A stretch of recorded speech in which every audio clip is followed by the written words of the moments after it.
ফেনী সদর উপজেলার পাঁচগাছিয়া ইউনিয়নের মাথিয়ারা এলাকার খালুর দোকান সংলগ্ন আয়ধন ভূঁইয়া বাড়ি। এখানে আদালতের নির্দেশ বাস্তবায়নে মঙ্গলবার দুপুরে উপস্থিত হন প্রশাসনের কর্মকর্তারা। সঙ্গে ছিল প্রয়োজনীয় যন্ত্রপাতি, শ্রমিক ও এক্সকাভেটর। কিন্তু অভিযোগ, স্থানীয় বিএনপি নেতাদের বাধার মুখে কার্যক্রম শেষ না করেই ফিরে যেতে হয় তাদের।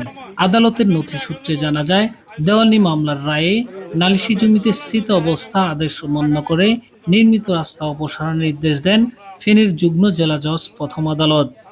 আদালতের পর্যবেক্ষণে বলা হয়, নির্ধারিত সময়ের মধ্যে বিবাদী পক্ষ রাস্তা অপসারণে ব্যর্থ হলে আদালতের মাধ্যমে তা বাস্তবায়ন করা যাবে। আদালত সবকিছুর প্রেক্ষিতে আজকে ১.৫ বছর পর দীর্ঘ আইনি লড়াইয়ের শেষে আদালত ন্যায় বিচার আমাদের পক্ষে রায় দিছে। এই রাস্তা অপসারণের জন্য অর্ডার দিছে। পরবর্তীতে আদালতের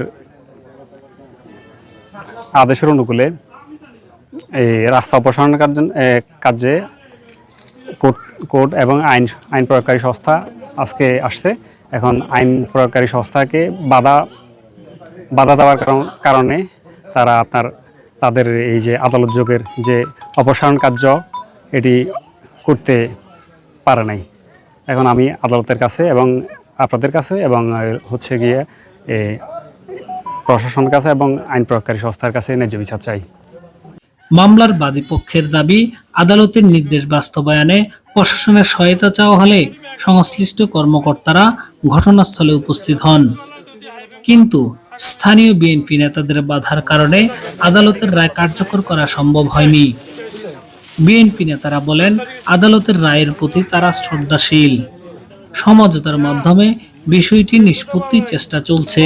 কেন আমরা বিদ্যাঙ্গুল দেখ, আমরা তো প্রথমে আমি বাদীর সাথে কথা বলছি রাস্তা যদি না কাটে, যদি সম্ভব হয়, আর তোমাদের কাছে রায় আছে, রায় কার্যকর করতে করে আমাদের কোনো বাধ্য, আমরা তাই এখানে আমরা কথা বলবো। আমরা চাই যে সামাজিকতা, এলাকার মানুষ তারা আত্মীয় স্বজন, তারা সবাই একই বাড়ির মানুষ। এখান থেকে রাস্তাটা হয়তো বা যে কোনো জায়গাতেই হোক চলার জন্য আমরা বাদী এবং বিবাদী পক্ষের সাথে একমত পোষণ যে আমরা 10 দিন প্রার্থনা করেছি। যে বাদী পক্ষ করছেন, ঠিক আছে আপনারা 10 দিন যেহেতু সময় দিচ্ছেন, 10 দিনের মধ্যে আমরা একটা সুরা ব্যবস্থা করে দিন। ঠিক আমরা পরবর্তীতে ওদের বাড়ির লোক বিবাদীকে নিয়ে চেষ্টা করবো এটা একটা সুরা করার জন্য। এদিকে আদালতের নির্দেশ বাস্তবায়নে দায়িত্বপ্রাপ্ত কর্মকর্তারাও বাধার বিষয়টি স্বীকার করেছেন। তারা জানিয়েছেন, ঘটনাটি আদালতকে অভিহিত করে পরবর্তী আইনগত পদক্ষেপ নেওয়া হবে। পরিস্থিতি দেখা যায় এখানে অনেক লোকজন সমাগম, আমরা তো সিভিল, এখানে আরও প্রচুর আইন প্রয়োগকারী সংস্থা, আরও বেশি লোকজনের প্রয়োজন মনে করতেছি আমি। এই জন্য আজকে ফেরত যাচ্ছি, বাধার সম্মুখীন হয়েছি।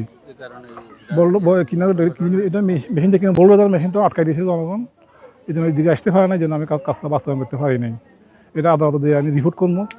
এমন ঘটনায় এলাকায় চাঞ্চল্য বিরাজ করছে। এখন দেখার বিষয়, আদালতের নির্দেশ বাস্তবায়নে পরবর্তী পদক্ষেপ কি নেয় প্রশাসন। জনতার কণ্ঠ, নিউজ ডেস্ক।